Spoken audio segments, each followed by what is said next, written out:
In this video, we're going to talk about the key to brain-based marketing that all media companies exploit. You're going to want to hear this because what they're doing to you, you actually can do to others, but in a very positive, non-manipulative, successful way. I'm Dr. Dan. I talk about everything brain, evidence-based communication that will change the game in your marketing, your sales, your communication, and your business. So here it is. Check this out. Here's what the media is doing to exploit your attention. There's something very unique about the brain that they can take captive and manipulate if you don't know it's coming at you. Gasp. And the best way to describe it is in the famous phrase, if it bleeds, it leads. You see, your brain, our brains are wired to pay attention to that which is negative. You can't unsee a car accident or a train wreck. You are wired to pay attention to it. That's why if you look at the news today, the majority, 80% or more, is negative. Why? Because it feeds on the current negative thoughts that you're already thinking. On average, humans have 6,200 thoughts per day. This has been proven in brain science. They call it thought worms. They can measure this with brain scans. Those thought worms are 80% negative. So 6,200 thoughts, 80% negative. If you were gonna promote a story that you wanted people to pay attention to, would you go with the most predominant thought or would you go with the more positive, least predominant thought, right? Dumb question.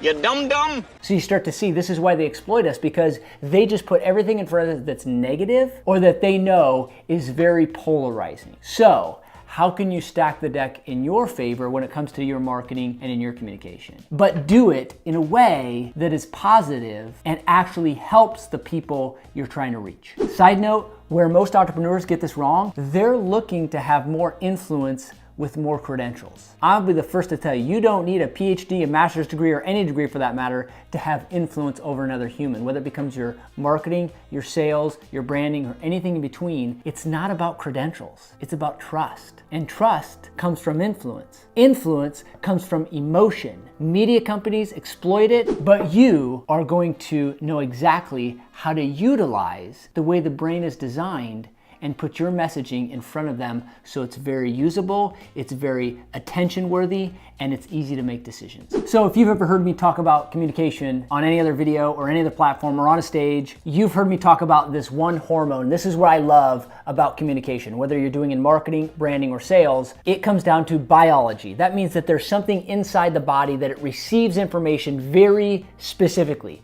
We can measure it, which means that we can affect it and you can reproducibly get results over and over and over again. And this is a hormone. The hormone is called oxytocin.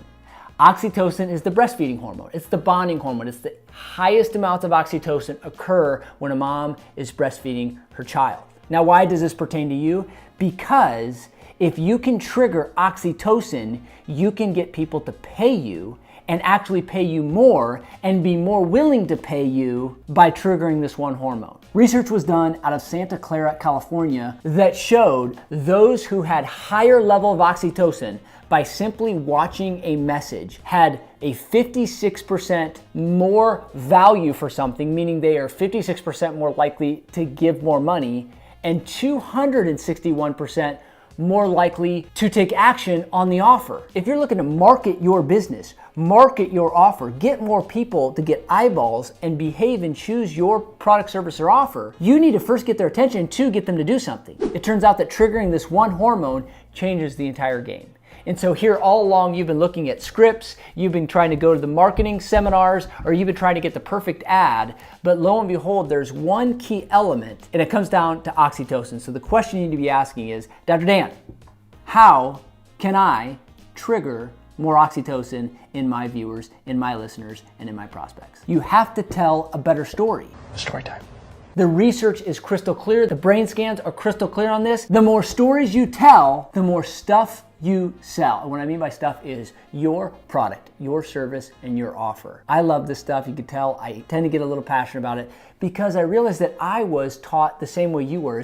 Use this script, be like this person, just model this procedure, do this type of thing. And all along, sometimes I'd hit home runs, sometimes I wouldn't. And I didn't know why. And now I do. And it comes down to physiology. It comes down to neurology. It comes down to psychology. It comes down to the way that the brain is wired and the way human beings receive information and make decisions. And oxytocin is at the center of this thing. I talk all about it in this book. Now, I'm not here to promote the book. I'm here to say, when you read this stuff and you look at the research and then you look over your own life and in your own professional results, you will quickly find out that the key to triggering oxytocin is being real with people. And so that's where a story comes in, but not just any story. This drives me crazy. People that are marketing themselves or their business and they're in front of their jet or a Ferrari or all this bling or all this cash laying over beds, and I'm telling you, they are looking to flex. Fun. I love flexing my creative muscles. And they've got it all wrong. The story that you tell isn't about how great you are. The story you tell, if you're looking to trigger oxytocin, which is the driving factor in getting people's attention, is that you have to tell a story that reveals your vulnerability. It's not about the flex. It's about your struggle. It's about how you got it wrong. It's about how you failed. It's about how you've had challenge. It's the humanizing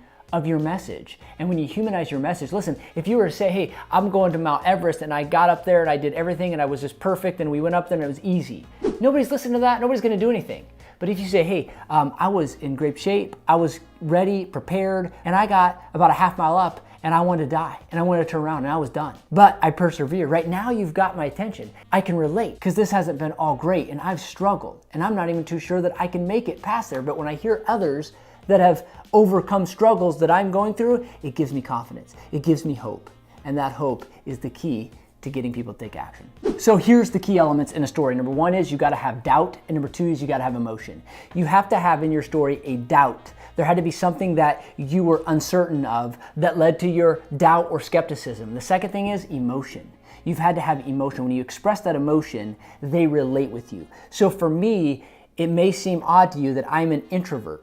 I'm a middle child of 8 kids, super shy. I took 2 English classes in college so I could avoid taking a speech class. That's how much I was so scared to speak in front of people. And now here I am, and it's one of the most exciting, passionate, and fun things that I get to do is speak in front of people. But I would have never gotten there had I not had the stressors and the failures and the doubt that I could ever do it. And see, when I tell you that, it helps you realize that, hey, you don't have to be perfect. Maybe you want to do videos. Maybe you want to do Zoom calls to large groups. Maybe you want to speak on stages. Hearing my story gives you a little permission to say, maybe I am cut out for that. Maybe that thing deep down that you have welling up inside you, maybe that is worthy of pursuing.